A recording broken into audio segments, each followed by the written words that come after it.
주의 말씀을 의지하여 깊은 곳에 금을 던져 오늘 그 가로에 우리를 이루시는 것 보라.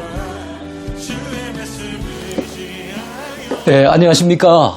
수요일 아침에 또 여러분들을 뵙게 됐네요. 매일같이 말씀을 통해서 여러분들과 만나는 거, 영적으로 이렇게 교제하는 것이 참 저에게는 큰 기쁨이고 행복입니다. 자, 오늘 55강 차례입니다.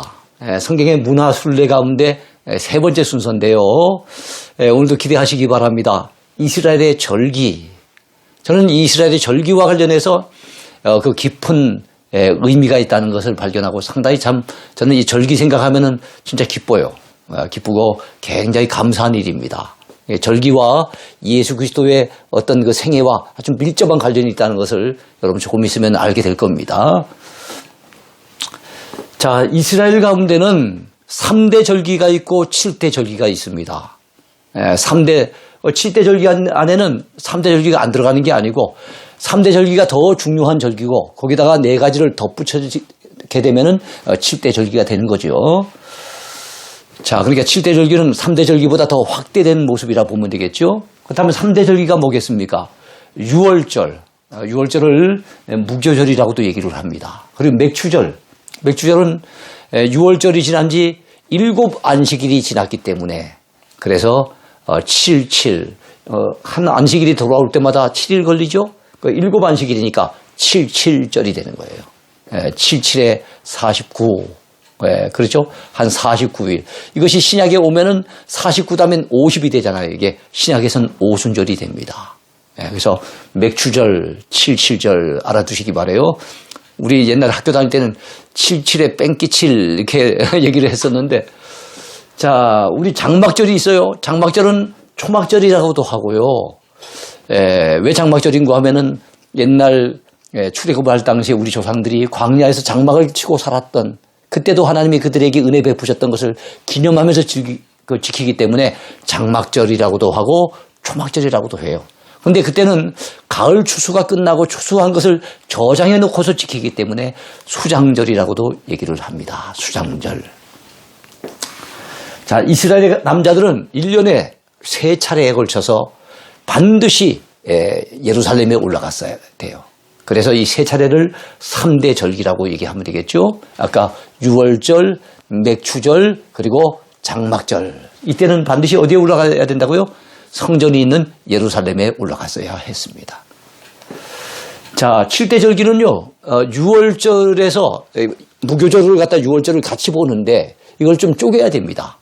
유월절은 정월 14일 날 저녁이라고 얘기하고 정월 15일 아침부터 일주일 동안은 무교절이라고 해서 이어지는 날이지만 이걸 쪼갭니다. 그래서 유월절, 무교절, 그 다음에 초실절, 맥추절, 그 다음에 나팔절, 그리고 속죄일, 장막절까지 이렇게 포함을 하게 되면은 7대 절기가 됩니다.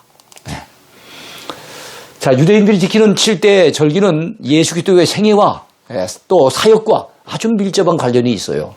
이거를 발견하고 저는 참 신비하다, 진짜 놀랍다 이런 것을 깨달았습니다. 첫 번째는 유월절입니다. 유월절.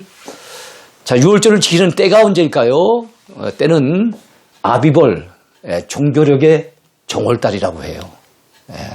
그래서 유대인들이 지키는 종교력 또 행정력이 있는데 이건 좀 차이가 있습니다. 그래서 종교력에 있어서는 정월달이에요. 그러나 행정력으로 친다면 그게 7월이 됩니다.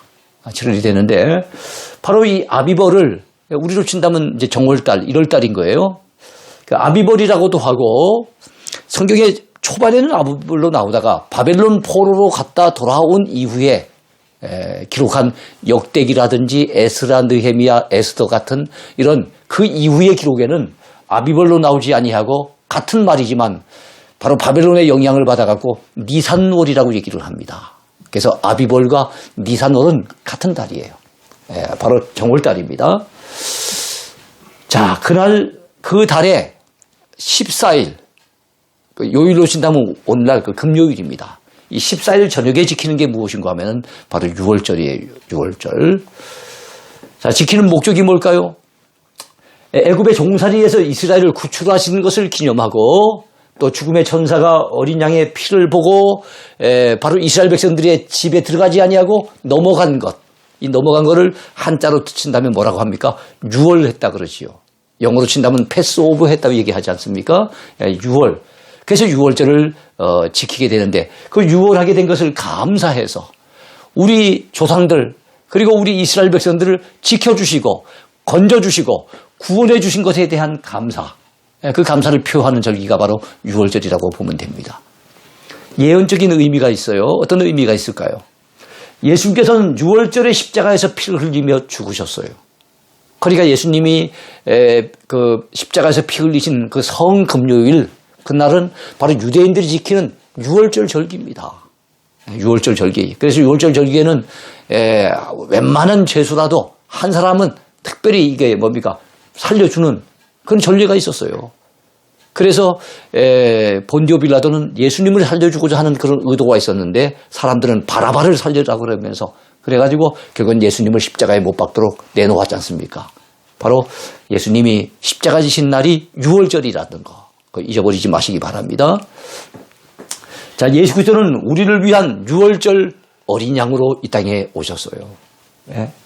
그래서 요한복음 1장 29절을 보면 세례 요한이 자기 제자들에게 예수님을 지칭하면서 보라 세상 죄를 지고 가는 하나님의 어린 양이로다 그랬어요.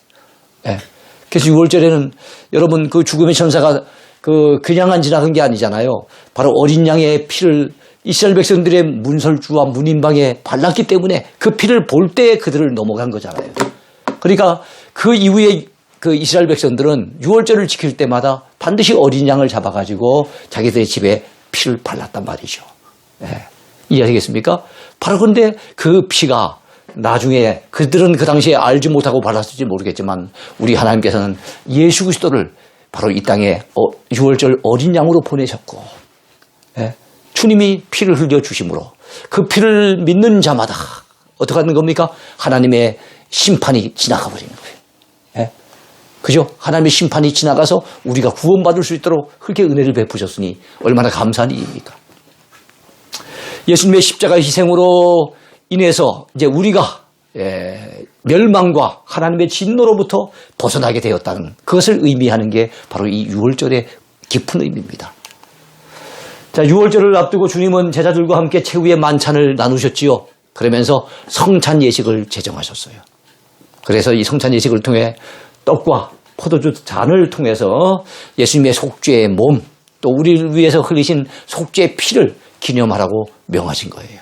네. 그래서 지금 그 유대인들이 그 옛날 6월절에 자기 백성들을 지켜준 것을 감사하면서 지금까지도 6월절을 지키는 것처럼 우리 역시도 주님이 우리 위해 살 찢어 주시고 우리 위해 피 흘려 주신 것을 기념하면서 오늘날도 우리가 성찬식을 통해서 십자가의 예수님을 기리고 있는 것입니다. 네. 자, 사마리아의 6월절 축제. 자, 사마리아인들은 아직까지도 6월절을 지키고 있습니다. 자, 이번엔 무교절입니다. 자, 지키는 때는요, 6월절에 바로 이어지는 거예요. 그래서 6월절과 무교절은 이어지기 때문에 같은 절기로 보통 봅니다. 3대 절기 하면 같이 취급을 해요. 자, 지키는 때는 아비벌 15일부터 21일, 그러니까 일주일 동안을 지키게 됐습니다. 아비벌 14일 저녁이 바로 6월절이었고, 바로 이어지는 15일부터 21일까지는 무교절을 지키는 겁니다. 지키는 목적은 뭘까요? 자, 출애굽할 때 그 피 빠져나오면서 먹었던 그 당시에 여러분 누룩을 넣어가지고 부풀어 오르게 해가지고 거기 빵을 만들 시간이 없어요. 빨리 빠져나가야 돼요. 예? 바로 왕의 마음이 바뀌기 전에 손 들었을 때 빨리 빠져나가야 돼요. 예? 그래서 그 당시에 누룩을 넣지 않고 빵을 먹었는데 이게 바로 무교벽입니다. 예? 없을 무자에다가 누룩교자, 떡병자를 써서 누룩이 없는 빵, 누룩이 없는 떡을 얘기하는 거예요. 자, 그래서 그 당시에 고난을 회고하기 위해서 이거를 먹는 겁니다. 요즘 여러분 6.25를 생각하면서 한 번씩 어떤 단체에서 6.25 때 먹었던 주먹밥 먹기, 주먹밥을 갖다 먹는 이런 행사를 진행도 하더라고요. 어떤 참 의미가 있는 것 같아요. 유대인들이 무교병을 먹는 게 바로 그런 차원이라 보시면 되겠습니다. 자, 예언적인 의미가 있습니다. 어떤 의미가 있을까요? 무교병은 누룩이 들어가지 않은 떡으로서 이 누룩은 예수님께서 바리새인들의 누룩을 주의하라, 헤롯의 누룩을 주의하라 이런 말씀 많이 하셨죠. 누룩은 보통 죄와 상관이 있어요. 그래서 누룩이 들어가지 않은 떡은 달리 말한다고 하면은 바로 죄와는 상관이 없는 예수 그리스도, 또 죄로부터 멀어진 교회의 순결성, 이런 것들을 상징한다고 보면 됩니다. 그래서 예수 그리스도의 무죄성을 상징하는 것이 무교병이에요. 네. 그리고 교회는 우리 주님을 본받아서 정말 교회가 죄로부터 멀어져서 정말로 정결하게 살아가야 되는 것이 우리들의 모습이어야 되겠죠. 그래서 우리를 성도라고 하지 않습니까? 거룩한 무리, 세상과는 구별돼야 되는 거예요. 세상 사람들이 죄악을 즐기고 먹고 마시더라도 우리는 죄로부터 멀어지려고 몸부림을 치는 것, 그것이 우리가 성도가 마땅히 가져야 될 자세라고 생각합니다. 자, 성경은 그리스도께서 모든 일에 우리와 똑같이 시험을 받으시니로되 뭐가 없다고요? 죄는 없으시니라. 예수님의 무죄성에 대해서 얘기를 하고 있습니다. 자, 무교절에 먹는 누룩이 없는 이 무교병 떡은 죄 없으신 예수 그리스도의 몸을 상징합니다. 자, 그래서 무교절이 6월절과 연결이 되는 거예요. 그 다음에 세 번째 절기가 초실절인데요. 여러분 초실절도 한번 보시기 바랍니다. 지키는 때가 언제일까요? 이것도 사실은 6월절과 밀접한 관련이 있어요. 6월절과 무교절이 서로 붙어있는 것처럼 이 초실절도 6월절, 무교절 절기 안에 포함이 되는 겁니다. 그래서 7대 절기를 할 때는 나누고 7대 절기 아니고 3대 절기 할 때는 이게 빠지죠. 자, 6월절 기간에 안식일이 있을 거 아닙니까? 6월절이 금요일 저녁이라 그랬어요. 자, 그럼 예수님이 금요일날, 성금요일날 십자가를 지셨다 그랬습니다. 바로 그 날이 6월절이거든요. 그런데 그날이 금요일이라면 그 다음날이 뭐가 됩니까? 토요일이 되죠. 토요일이면 바로 유대인들이 지키는 안식일인 거예요. 그러니까 평소에 다른 안식일 말고 6월절이 있는 그 기간 중에 안식일이 지난 다음날. 그럼 토요일날이 안식일이니까 그 다음날이 뭡니까? 주일날인 거죠. 이 주일날이 그러니까 6월절이 있는 안식 후 첫날. 성경에 보면 안식 후 첫날로 나왔어요. 안식 후 첫날. 달리 말하면 오늘로 친다면 그 6월절이 있는 기간의 주일날. 바로 그때 지키는 것이 무엇입니까? 초실절이에요. 여러분 초실절 지키는 목적이 뭘까요? 자, 보리 추수의 첫 열매를 하나님께 바치고 봉헌하기 위해서 지켜졌습니다. 여러분 6월절을 지킬 때가 그들에겐 정월달인데 오늘날 우리로 친다면 3, 4월에 해당돼요. 여러분 6월절이 있는 때를 가만히 생각해 보세요. 6월절에 성금요일이 있잖아요. 그리고 사흘 뒤에는 부활절이 있지 않습니까? 우리가 여러분 이 부활절을 양력으로 치지 않다 보니까 어떨 때는 3월 달로 갔다, 어떨 때는 4월 초 됐다, 어떨 때는 4월 중순 됐다 그러지 않습니까? 그래서 우리는 6월절이는 이때를 보통 3, 4월로 이렇게 얘기해요. 그들이 말하는 아비벌이 오늘 우리로 친다면 3, 4월에 해당이 되는 겁니다. 그때쯤 되면은 겨우 내에 자랐던 이 보리를 이제 추수하게 되잖아요. 그 나라도 마찬가지예요. 그래서 보리 추수의 첫 열매, 하나님 첫 열매를 하나님 앞에 드립니다. 하나님 올해도 이렇게 풍성한 열매를 주신 것 감사합니다. 그 봉헌하기 위해서 바치는 첫 열매를 바치는 절기라 그래서 초실절이라고 얘기하는 거죠. 열매 실제 아니겠습니까? 첫 열매. 예언적인 의미는 어떤 의미가 있을까요? 예수님께서 초실절에 부활하셨어요. 여러분 부활절이 언제입니까? 자, 금요일 날이 성금요일이잖아요. 바로 그 날이 6월절이란 말입니다. 6월절 어린 양 대신 예수님이 6월절 날 십자가를 지시고 희생당하셨단 말이에요. 그리고 이틀째 된 날이 안식일 날이란 말이에요. 토요일이고 그 다음 날 안식 후 첫날이 6월절이 있는 안식 후 첫날이 바로 초실절인데 이때 사흘째 되는 이날에 우리 주님은 부활하셨단 말씀이죠. 그래서 부활에 뭐가 되셨어요? 예수 그리스도는 부활의 첫 열매가 되셨다.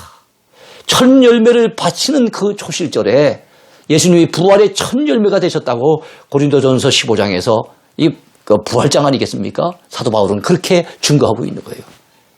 그러니까 얼마나 의미가 있습니까? 6월절 어린 양으로 오신 우리 주님이 6월절 날 십자가를 지시고 희생당하신 거. 그 다음에 부활의 첫 열매가 되신 그 주님이 바로 첫 열매를 바치는 초실절에 부활하셨다는 거. 얼마나 중요한 의미가 있습니까? 자, 우리는 부활의 나중 열매가 되어 영광스러운 부활에 참여하게 될 것이죠. 예.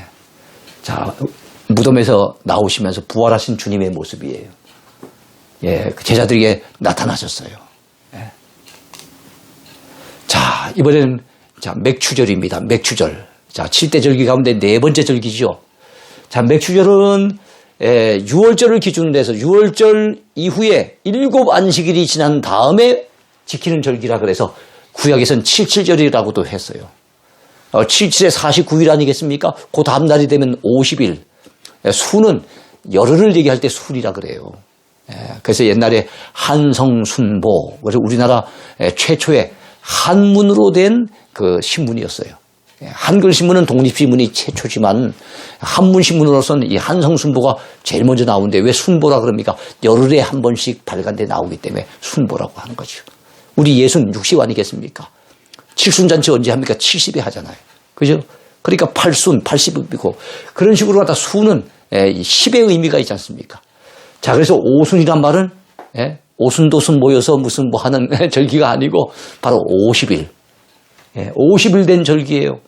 그럼 무엇으로부터 50일 됐습니까? 6월절로부터 50일이 된 거예요. 또 달리 말하면 예수님이 부활하셔서 이 땅에 계신 것이 40일 동안 계셨고 그 다음에 승천하십니다. 승천하신 후에 약속하신 대로 성령님을 보내주셨는데 열흘 만에 주님이 승천하신 지 열흘 만에 이 땅에 성령님이 내려오셨어요. 그래서 주님의 부활로 친다면 바로 오순절 50일이 지난 때예요. 그게 구약으로 친다면 77절이고 맥추절이라고 보면 되겠습니다. 자, 이게 같은 의미라 보면 되겠어요. 자, 지키는 때는 언제입니까? 초실절로부터 7 안식일, 즉 50일째가 되는 날에 지켰습니다. 자, 그 다음에 지키는 목적이 뭘까요? 자, 밀추수의 첫 소산. 우리 6월절에 초실절에 바쳤던 것은 뭐였습니까? 보리 추수였어요. 이번엔 밀추수입니다. 밀추수가 이제 본격적인 추수죠. 봄 추수입니다. 바로 이때 바치는 그것을 갖다가 뭐라 그래요? 맥추절이라고 얘기를 하는 겁니다. 맥추절. 우리로 친다면 사실은 뭡니까? 맥추절 주일을 언제 지키죠? 맥추 감사주일을 7월 첫째 주에 지키지 않습니까? 그러니까 6월 말 7월 초쯤에 바로 밀추수가 끝이 나고 하나님 앞에 그 소산물을 봉헌하기 위해서 바로 이 절기를 지켰다는 것을 기억하시기 바랍니다. 자, 여러분, 누구의 그림 같습니까? 밀레 그림입니다. 밀레 그림 하면 제일 먼저 떠오르는 건 만종이죠. 그죠? 전역종, 이 만종인데, 두 번째로 갖다 유명한 그림이 바로 이삭 줍는 여인이에요. 이삭 줍는 여인. 이것이 바로 룻기를 배경으로 하고 있습니다. 룻기를 배경으로 하고 있는데, 룻기와 관련된 것이 바로 이 맥추절이에요. 맥추절이겠어요. 여러분, 맥추절 축제를 갖다 지금도 그들은 즐기고 있습니다. 역시 맥추절 축제를 즐기고 있는 장면이에요. 역시 같은 축제입니다. 예언적인 의미는 어떤 의미가 있을까요? 자, 맥추절의 예언적인 의미. 바로 맥추절을 신약으로 친다면 오순절이라고 하는데, 그죠? 맥추절을 구약으로 친다면 77절이라고도 하잖아요. 77에 49. 그 다음에 그 다음날 안식 후 첫날이 뭐가 됩니까? 50일째가 되거든요. 그래서 이거를 오순절날로 지키는데 이것은 바로 성령의 강림이 이루어질 것을 예고하는 예고편이라 보면 됩니다. 그래서 오순절날 예수님의 부활 후에 50일째가 되는 이 날에 어떻게 됐습니까? 예수님이 말씀하신 그대로 승천하신 후에 열흘째 되는 그 날에 부활하신 후에는 50일째 되는 그 날에 어떻게 됐습니까? 또 예수님은 40일, 부활하신 후에 40일 동안 세상에 계셨죠? 그리고 난 다음에 승천하시고 열흘 만에 성령님이 내려오셨어요. 그래서 성령께서 강림하셨습니다. 그날이 무슨 날이에요? 오순절 날이에요. 그래서 오순절에 사도행전 2장에 보면은 오순절에 성령이 임하신 것을 언급하고 있어요. 자, 이처럼 성령 강림 후에 본격적인 복음 전도에 의해 세계 도처에서 영적인 뭐가 이루어집니까? 추수가 이루어진 거예요. 여러분, 구약은 추수한 걸 감사하는 절기가 맥추절인데, 그것이 77절인데, 왜 이 오순절에 성령 강림이 관련이 있겠습니까? 여러분, 성령 강림하시기 전까지만 해도 이 땅에서 복음 전도의 열매는 별로 없었어요. 그런데 이제 본격적으로 성령님이 오시면서부터 사도들이 다니는 곳곳마다 복음을 전하는데 그 배후에 성령님이 역사하시죠? 사도행전은 성령행전이라고도 하지 않습니까? 성령님이 오시고 난 이후에 수없이 많은 사람들이 예수님을 믿고 구원받게 돼요. 그래서 영적인 추수를 통해서 수없이 많은 열매가 맺혀지게 되는 것을 여러분 이 오순절날 성령 강림과 밀접한 관련이 있다는 거예요. 그런 측면에서 영적인 의미가 대단히 중요합니다. 자, 예수님이 부활하셨어요. 부활하신 후에 승천하시는 모습이에요. 500의 형제들이 보는 가운데 감람산에서 승천하셨어요. 자, 그 다음에 5번째입니다. 이번엔 나팔절이에요. 나팔절. 나팔절은 나팔을 붑니다. 왜 나팔을 불까요? 신년이 왔다고, 새해를 맞았다고 나팔을 부는 거예요. 그럼 언제 지킬까요? 지키는 때 안식과 축제의 달이 맺었다는 건 제7월이에요. 티시리월이라고 하는데 티시리월 맞았습니다. 티시리월이라고 하는데 행정력에는 정월이에요. 여러분이 한번 궁금한 게 있을 겁니다. 신년을 맞았다고, 새해를 맞았다고 지키는데 1월 달에 안 지키고 왜 7월 달에 지킬까? 그리고 종교력은 무엇이고 행정력은 무엇일까? 이런 고민이 있을 겁니다. 저도 처음 공부할 때 그런 고민을 많이 가졌었어요. 자, 그래서 이 7월에 초하루에 지키게 되는데 그 고민에 대해서 말씀을 드릴게요. 여러분, 유대인들이 가장 중요하게 지키는 절기는 6월절입니다. 가장 중요해요. 이 많은 절기가 있지만 그 가운데 으뜸이 6월절이에요. 근데 이 행정력, 원래대로 한다면 행정력에 의하면 그것은 7월 달에 지키게 되는 거예요. 7월 달에. 근데 가장 중요한 절기를 좀 이 초에, 처음으로 갖다 지키고 싶은 거예요. 그래가지고 행정력이 아닌 우리가 일반적으로 달력을 보면 저거에 의해서 움직이는 게 행정력이라고 본다면 이스라엘 백성들이 이런 절기를 지키기 위한 종교력을 따로 만든 거예요. 종교력의 첫 달을 뭘로 넣는가 하면 6월절이 있는 달로 한 거예요. 이해하시겠습니까? 아비벌을 그래서 종교력의 첫 달로 하다 보니 원래 행정력에 의하면 이 티시리월이 이게 1월 달이 돼야 되는데 종교적인 측면에서 봤을 때는 이것이 밀려가지고 7월 달에 해당이 되는 거예요. 이해하시겠습니까? 그래서 종교적인 측면에서는 7월이지만 행정력의 측면에서는 정월 달이고, 그러니까 새해를 맞았으니까 그 새해 첫날에 여러분 그 축제를 즐기는 것이 마땅하다. 이래가지고 세워진 것이 나팔절이에요. 그래서 새해를 맞았다고 나팔을 갖다 백성들에게 울리게 합니다. 나팔을 불어서 지키는 거예요. 자, 지키는 목적이 뭘까요?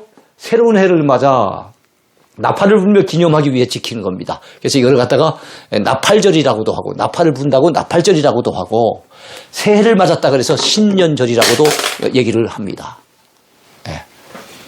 자, 이것을 새로운 해를 맞아서 지킨다 그래서 나팔절이라고도 하고, 또 신년을 맞아서 지키기 때문에, 이건 다시 해요. 자, 다시 설명합니다.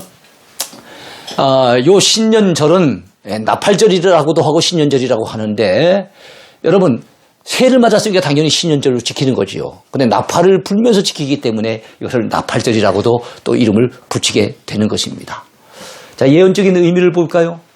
자, 그리스도께서 천사장의 나팔 소리와 함께 재림하면서 새 하늘과 새 땅이 열립니다. 그리고 이제는 여러분 구원받는 자는 하나님의 나라에 들어가고 믿지 아니한 자는 영원한 멸망에 처하게 되는 새로운 시대를 열게 되는 거예요.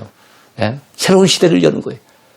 그래서 여러분 새해를 맞이하는 바로 그 절기는 달리 말한다면 영적인 측면에서 예수 그리스도의 재림을 통해서 새로운 시대가 열릴 것에 대해서 예고를 하는 거예요.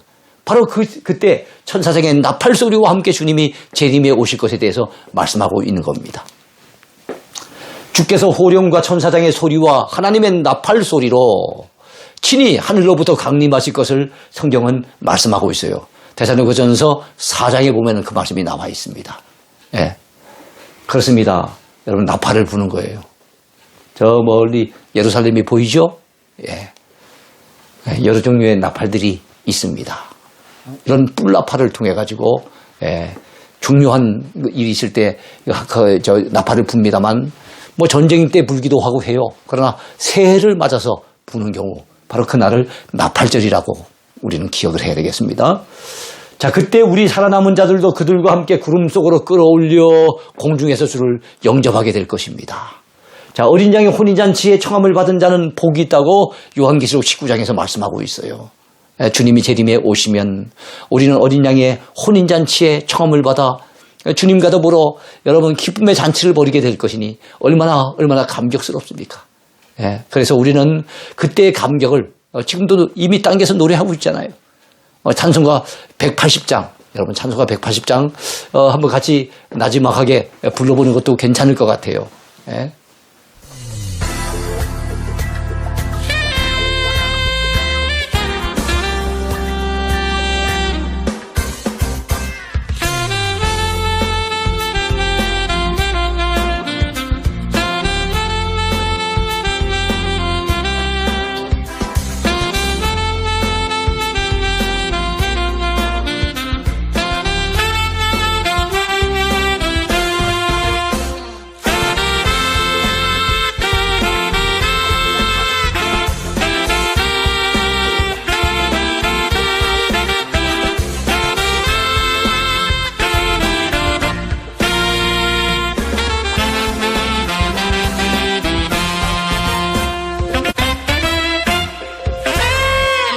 찬송가 180장, 평소에 자주 부르는 찬송이지만 성경적으로 그 의미를 알고서 부르니까 훨씬 더 마음에 와닿지 않습니까?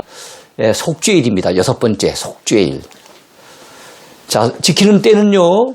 지키는 때는 7월 10일에 지킵니다. 그러니까 7월 1일에 나팔절을 이제 지키고 그로부터 이제 열흘이 정도가 지나서 7월 10일에 이 속죄일을 지키게 되는데 여러분 새해를 맞았으니까 지난 한 해에 묵었던 죄악을 다 씻고 또 새해를 나가야 되지 않겠습니까? 그런 측면에서 새해를 맞이한 초에 바로 이 7월 10일에 사실 행정적으로는 7월 10일이지만 이게 종교적으로 신다면 1월 10일에 해당되잖아요. 그러니까 지난 1년 동안의 묵은 죄를 다 하나님 앞에 고하고 씻음 받고 깨끗하게 용서받고 그 새 출발하기 위해서 그래서 거국적으로 온 민족이 함께 하나님 앞에 죄를 용서받는 절기, 그때가 뭔가 하면 속죄일인 거예요. 자, 지키는 목적입니다. 이스라엘 모든 백성들의 죄를 사함받기 위해서 지켰습니다. 이때는 금식하기도 하고요. 정말 하나님 앞에 회개하는 마음으로 이 절기를 지켰습니다. 그리고 아사셀 염소를 광야로 보내고 다른 염소를 속죄 제물로 바쳤어요. 염소 2마리를 선택을 합니다. 거룩한 염소를 구별해서 한 마리는 안수를 해서 온 이스라엘 백성들의 죄를 다 전가시켜가지고 뒤집어 씌워가지고 광야로 보냅니다. 광야에 가서 아마 맹수의 희생물이 되겠죠.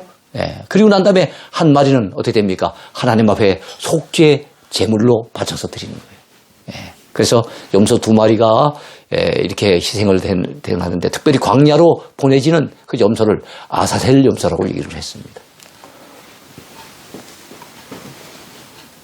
지금 현재 이 속죄를 지키는 모습인데, 자, 어떻습니까? 염소 2마리를 선택을 해놨죠? 그 가운데 한 마리는 끌고 지금 광야 쪽으로 나가고 있죠? 제사장이 광야로 갔다가 내보내는, 그야말로 아사셀 염소가 되는 거예요. 자, 예언적인 의미를 볼까요?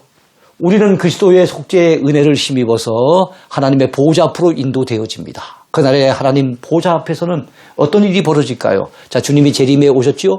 그를 기념하는 절기가 나팔절. 그 당시엔 모르고 지켰겠지만 그게 예언적으로 그런 의미를 담고 있는 거예요.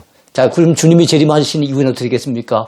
우리는 구속함을 입은 우리는 하나님 앞에 인도를 받게 돼요. 하나님 보호자 앞으로 인도받게 되어지는데 하나님 보호자 앞에서는 어떤 일이 벌어집니까? 아무도 능히 셀 수 없는 큰 무리가 나와서 여러분 흰옷을 입고 손에 종려나무 가지를 들고 그 옛날 예루살렘에 예수님이 낙이 타고 입성하실 때 종려나무를 흔들었는데 바로 천국에서도 종려나무 가지를 들고서 보호자 앞과 어린 양 앞에 서서 큰 소리로 이렇게 외칩니다. 구원하심이 보호자에 앉으신 우리 하나님과 어린 양에게 있도다 라고 찬송을 하게 될 것이겠죠. 여러분 그렇습니다. 그렇다면 그렇게 찬송을 부르는 그들은 어떤 사람들입니까? 어린 양의 피에 그 옷을 씻어 희게 된 사람이에요. 계시록에서 옷은 우리 사람들의 행실을 의미하는 겁니다. 우리가 지은 행실이 얼마나 더러운 행실이 많았습니까? 얼마나 죄악된 행실이었습니까? 근데 바로 예수님을 믿는 그 믿음으로 말미암아 그 옛날 구약시대 때 속죄일 날 이스라엘 백성들이 죄를 다 용서받은 것처럼 우리는 하나님 앞에 설 때 예수 그리스도의 그 피공로를 의지하고 우리의 죄를 다 씻음받고 그야말로 흰옷을 입고 그 하나님의 보좌 앞에서 찬송하는 그 무리가 될 것이니 얼마나 감개무량합니까? 어린 양이 그들의 목자가 되사 생명샘으로 그들을 인도하실 거예요. 이런 감사한 일이 바로 속죄일의 의미로 남아 있습니다. 그 당시 이스라엘 백성들은 그 속죄일의 의미를 그저 민족적인 죄 용서받은 것만 생각했겠지만 결국에는 마지막 때 이제 우리 그 모든 인류의 구원이 완성될 그때는 예수 그리스도의 십자가의 피공로를 통해서 우리 모두가 다 죄 사함 받고 죄 용서받고 하나님의 보좌 앞에 서서 그 보좌에 앉으신 그 하나님과 그 우리의 죄를 씻어주셨던 그 어린 양을 향해서 우리가 구원받은 기쁨의 찬송을 부르게 될 것이니 얼마나 놀라운 은혜입니까? 마지막 7번째 절기예요. 이것은 장막절입니다. 장막절 또는 초막절이라고 하고 추수하고 저장하고 난 다음에 지키는 절기라 해서 수장절이라고도 얘기를 해요. 지키는 때는 언제입니까? 7월 15일부터 일주일간 지켰어요. 7월 1일에는 여러분 나팔절이 있었지요. 7월 또 10일 날은 속죄일이 있었지 않습니까? 그 다음에 이번엔 또 7월 15일부터 일주일 동안은 초막절을 지키고 7월 달은 축제의 달이에요. 이스라엘에게 있어서 7월 달은 굉장히 중요한 축제의 달입니다. 자, 지키는 목적이 뭘까요? 이 사람들에게는 7월 달이지만 한 석 달 후를 봤을 때 우리로 친다면 이게 가을인 거예요. 10월 달쯤 되어지니까 가을 추수할 그때입니다. 자, 이스라엘이 출애굽 당시에 광야에서 여러분 초막을 짓고 생활했던 그때 하나님께서 그들을 인도해 주셨고 보호해 주신 것을 기념합니다. 그리고 여러분 추수를 마치고 소산을 거두어 드리고 저장한 것을 감사하기 위해서 바로 이 초막절, 이 수장절을 지키게 되는 거예요. 예언적인 의미는 뭐가 있겠습니까? 여러분 세상 끝날에 가면 영적으로 이제 마지막 추수가 끝이 나겠지요. 구원받을 백성들, 택한 백성들 다 이제 구원받는 그 마지막 추수가 끝이 나면 알곡 같은 의인들은 천국 창고에 다 들어가게 되겠지요. 그때 우리가 천국에 들어가서 하나님과 함께 어디에 거하게 됩니까? 하나님과 함께 장막에 거하게 될 것을 예고하는 거예요. 그러니까 이스라엘 백성들이 광야에서 40년 동안 머무를 때도 하나님께서 그들과 함께 하셨던 것처럼 우리가 나중에 천국에 영적인 가나안이라고 하는 그 천국에 우리가 들어가서 거하게 될 때 하나님께서 우리와 더불어 함께 장막에 거하실 것을 예고하는 거예요. 여러분 그런데 이스라엘 백성들은 지금도 이렇게 바깥에다가 자기 집 이건 마당인 것 같아요. 그 마당 밖에다가 이렇게 장막을 설치해 놓고 장막절을 지킵니다. 일주일 동안 지켜요. 이것도 역시 장막절 절기를 지키는 모습이에요. 자, 이것도 역시 장막을 쳐놨어요. 그리고 애당초 아예 텐트를 치고 거기서 집에서 안 자고 거기서 자는 사람들도 있어요.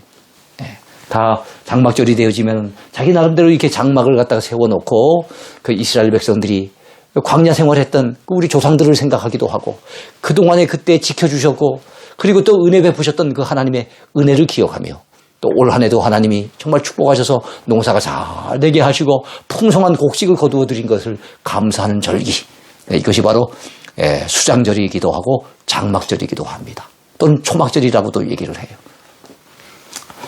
그날은 어떤 날입니까? 우리가 구원받아 저 하나님 앞에 올라가고 천국에서 하나님이 우리와 더불어 함께 장막 가운데 사실 때는 어떻게 되겠습니까? 하나님의 장막이 사람들과 함께 있음에 하나님이 그들과 함께 계시리니 그들은 하나님의 백성이 되고 하나님은 친히 그들과 함께 계셔서 여러분 뭐를 그 눈에서 씻어주겠습니까? 모든 눈물. 우리가 이 땅에서 사는 동안에 얼마나 눈물을 흘릴 일이 많습니까? 그런데 그 눈물을 다 눈에서 닦아주시고 다시는 뭐가 없어요? 저는 눈물 흘리는 주된 이유가 사랑하는 사람이 떠날 때, 죽었을 때 그때 주로 많이 눈물 흘리잖아요. 그런데 다시는 이젠 사망이 없대요. 애통하는 것도 없대요. 곡하는 것도 없대요. 여러분 죽기 전에 보통 사람들이 많이 아파서 고통 당하지 않습니까? 아픈 것도 다시 잊지 아니하대요. 언제요? 우리가 하나님 나라에 들어가서 하나님과 더불어 한 장막에 거하면서 그때 하나님을 찬양하며 우리가 구원받은 기쁨을 만끽하게 될 그때 이런 놀라운 은혜가 임하게 될 것을 예고하고 있는 거예요. 예, 그런데 이것을 구약적으로 거슬러 올라가면 바로 이런 의미를 담고 있는 절기가 바로 초막절, 장막절이라고 하는 거 기억하시기 바랍니다. 이 얼마나 우리가 기다렸던 순간입니까? 그렇습니다. 이스라엘 백성들이 지키는 7가지의 이 7대 절기는 여러분 예수님의 사역과도 관련이 있고 우리의 구원과도 밀접한 관련이 있는 그 순서에 따라서 다 이어지는 걸 보면 얼마나 참 마음에 큰 감동이 되는지 몰라요. 여러분 이 의미를 충분히 이해하셨는지 모르겠습니다. 아무쪼록 오늘도 주 안에서 행복한 한 날이 되길 바라겠습니다. 감사합니다.